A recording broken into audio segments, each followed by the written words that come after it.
राज्याचे उपमुख्यमंत्री यांचं अगदी अल्पावधीतच या ठिकाणी आगमन होत आहे।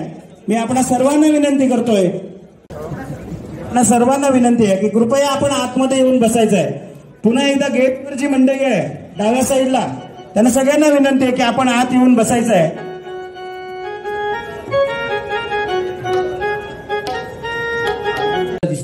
आणि खऱ्या अर्थानं विकासाची दिशा आपल्याला यापुढच्या काळामध्ये न्यायची असेल तर सामान्य माणसाची नाळ आपली संघटनेची आहे, ती संघटनेची नाळ भक्कम जर करायची असेल तर राष्ट्रवादीचे काँग्रेसचे कार्यकर्ते तुमच्या सोबत आहेतच, परंतु भारतीय जनता पक्ष असेल त्यांच्यातले काही वरची फळी, मागची फळी, पुढची फळी जी काय आहे ते पॅचअप आज झालं असं मला 100% वाटतं। आणि म्हणून या अनुषंगाने मला बोलत असताना कपिल पाटील साहेबांना त्यांची हॅट्रिक आपल्याला करत असताना ठाणे जिल्ह्यामध्ये जास्तीत जास्त लीड देऊन आपल्याला निवडून आणायचे।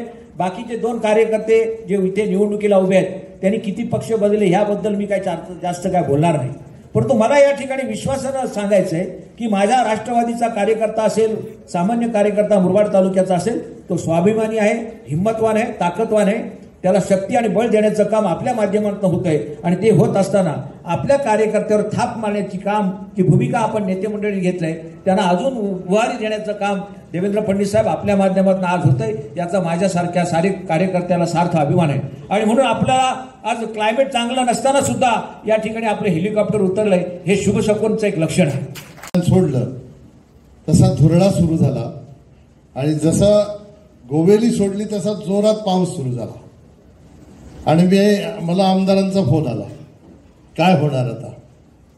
मी बोला आता काय समजत नाही। मी साहेबांच्या ऑफिसला फोन केला, मला इकडे पाऊस जोरात सुरू झालाय, तर मी पायलटशी बोलतो आणि सांगतो। नंतर त्यांचा मला मेसेज आला की हेलिकॉप्टर लँड होणार। मी पुन्हा आमदारांना फोन केला, मी बोला साहेब लँड होतात, माझी आता धावपळ होईल, मी पण पोचतो की नाही पोचतो मला माहित नाही। आमदारांनी मला सांगितलं आमंत्रण कोणी दिलं? मी कोणाला? पावसाला। मी बोला त्यांना आमंत्रण काय द्यायचं, ते स्वतःच पावसाची देवता आहे, त्यांचं नावच देवेंद्र आहे आणि नुसता पाऊस घेऊन नाही आले, काय घेऊन आले? मतांचा पाऊस घेऊन आले। या मुरबाड विधानसभेमध्ये कमीत कमी 2 ते 2.25 लाख मतांचा पाऊस पडेल असा पाऊस तुम्ही घेऊन आले। आमच्या इंद्राव साहेबांनी या ठिकाणी सांगितलं, पहिली फळी, दुसरी फळी, सगळ्या फळ्या एक झाल्या असं काहीतरी सांगितलं। हे फेविकॉल झाल्यानंतर फळ्यांमध्ये अंतर कसं राहणार? त्याच्यामुळे ती चिंता करण्याचं काही कारण नाही। मी आज दुपारी भिवंडीत सांगून आलो होतो, कोणाला शंका असेल त्यांनी मुरबाड विधानसभेत या, बदलापूरला या, मुरबाडला या, आम्ही एकत्र काम करतो की नाही करू। मुरबाडला आम्हाला नाही एकत्र येता आलं, पण बदलापूरला आम्ही एका व्यासपीठावर अनेकदा होतो, ज्ञानेश्वर म्हात्रे होते, वामन म्हात्रे होते, आम्ही अनेक सभा एकत्र केल्या।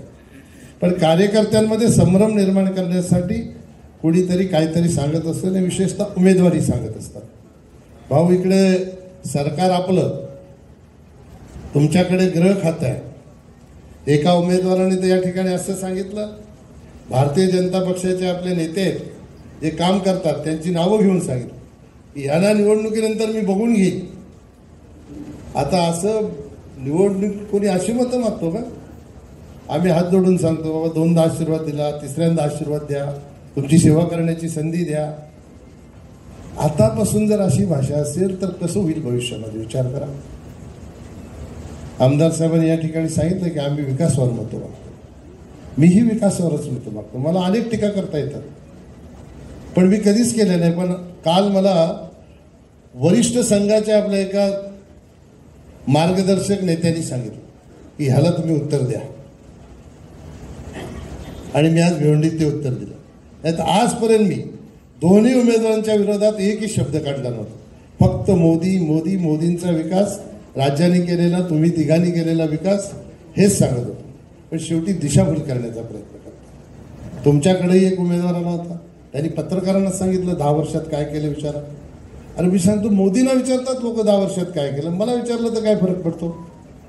लोक आंब्याच्या झाडावर दगड मारतात ना का बाबळीच्या झाडावर मारतात? लोक आंब्याच्याच झाडावर दगड मारतात, बाबळीच्या झाडावर कोणी दगड मारत नाही। पण मला आपल्याला सांगायचं आहे की तुमची मुरबाडची रेल्वे जी आली ही कशी आली? एक दिवशी साहेबांनी मी बसलो होतो, साहेबांना मी सांगितलं मुरबाडची रेल्वे आली पाहिजे, काही करा. मुंबईला कार्यक्रम होता आणि मध्ये फक्त 3 दिवस होते मुंबईच्या कार्यक्रमात. साहेबांनी, रेल्वे मंत्री तेव्हा पियुष गोयल साहेब होते, त्यांना फोन केला, बोलले त्यांच्याशी आणि मला साहेबांना सांगितलं कपिलला माझ्याकडे पाठवून द्या. मी मुंबईच्या त्यांच्या ऑफिसमध्ये गेलो. तिथं 3 तास आम्ही दोघंच 3 तास ते सतत दिल्लीला डायरेक्शन देत होते. 19 तारखेला मुख्यमंत्री आणि मी एका कार्यक्रमात आहोत.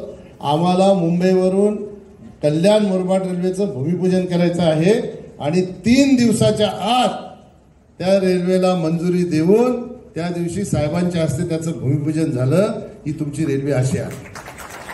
आता अनेकांनी शंका कुशंका घेतल्या. रेल्वे मंत्र्यांना भेटून रेल्वेच्या बजेट बुकमध्ये याचा समावेश करून रेल्वेनी ही त्याला तरतूद केली आणि राज्य सरकारने साहेब अर्थमंत्री असतानाही त्यांच्या भाषणामध्ये मुरबाडच्या रेल्वेचा उल्लेख केला होता. आणि मुरबाडच्या रेल्वेचा उल्लेख फक्त साहेबांनीच नाही केला, तर आता अजितदादांनीही केला आणि मुरबाडच्या रेल्वेला 50% पैसे राज्य सरकारने दिले आणि आपल्या मुरबाडची रेल्वे मंजूर झाली. आता निवडणुकीला 5-6 दिवस केवळ उरले आहेत आणि पुन्हा एकदा कपिल पाटील आपले उमेदवार यांना निवडून देण्याकरता महायुतीचे सर्व घटक पक्ष हे सज्ज झाले आहेत.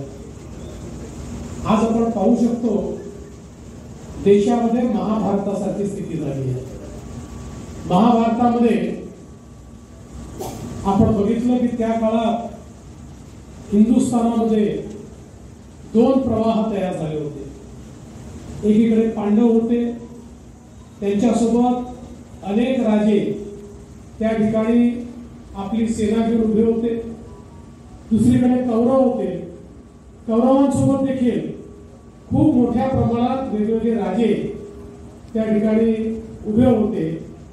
आणि त्यावेळी ती जी महाभारताची लढाई होती, एक प्रकारे या हिंदुस्थानात 2 भाग आपल्याला त्या लढाईमध्ये पाहायला मिळत होते. ती स्थिती आज आपल्याला भारतामध्ये पाहायला मिळते. एकीकडे विश्वगौरव असलेले, विकास पुरुष असलेले आपले प्रधानमंत्री माननीय नरेंद्र मोदीजी आहेत आणि मोदीजींसोबत या महाराष्ट्रामध्ये एकनाथरावजी शिंदे यांच्या नेतृत्वातील शिवसेना आहे, अजितदादा पवार यांच्या नेतृत्वातील राष्ट्रवादी काँग्रेस आहे, राज ठाकरे यांच्या नेतृत्वातील मनसे आहे, आठवले साहेबांच्या नेतृत्वातील रिपाई आहे, पिलिपा आहे, जनसुराज्य आहे, रयत क्रांती आहे. वेगवेगळ्या प्रकारच्या संघटना मिळून एक मोठं महायुतीचं दल हे आपण या ठिकाणी तयार केलं. दुसरीकडे कोण आहे?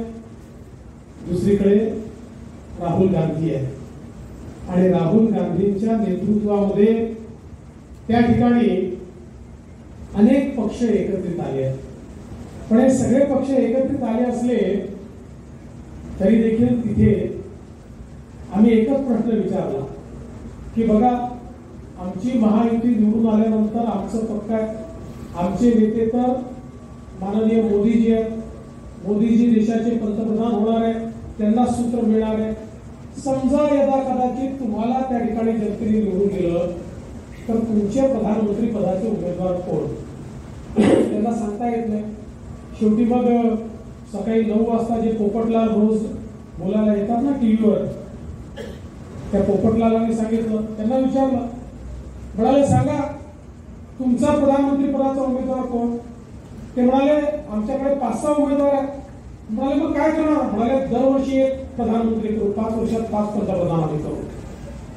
मी म्हटलं ठीक आहे, 5 वर्षात 5 कराल, पहिला कसा निवडाल? मग माझ्या लक्षात आलं की एक खुर्चीमध्ये ठेवतील, लहानपणी संगीत खुर्चीचा खेळ आपण खेळायचो ना, तशी एक खुर्चीमध्ये ठेवतील, त्याच्या आजूबाजूला रिंगण घालतील आणि संगीत बंद झाल्यावर जो पहिला खुर्चीवर बसला तो देशाचा पहिला प्रधानमंत्री, जो दुसरा बसला तो दुसरा प्रधानमंत्री. मी म्हटलं नालायकांना सांगा घंटा खुर्चीचा खेळ नाहीये, ही काही तुमची खासगी मालमत्ता नाही आहे, तुमची प्रॉपर्टी नाही आहे, तुमचा उद्योग नाही आहे, तुमचा कारखाना नाही आहे. देश चालवायचा आहे. या देशाला एक कणखर प्रधानमंत्री हवा आहे. या देशाला एक असा प्रधानमंत्री हवा आहे जो कोविड सारख्या बिमारीमध्ये देखील त्या ठिकाणी असं नेतृत्व देतो की 140 कोटी जनतेच्या पाठीशी उभं राहून त्यांचा जीव वाचवण्याकरता स्वतःचा जीव पणाला लावणारा अशा प्रकारचा प्रधानमंत्री आम्हाला हवाय, जो या ठिकाणी अशा प्रकारे पाकिस्तानमध्ये घुसून आतंकवादाचा खात्मा करतो की 2019 नंतर पाकिस्तानच्या बापाची हिंमत होत नाही भारतामध्ये बॉम्बस्फोट करायची.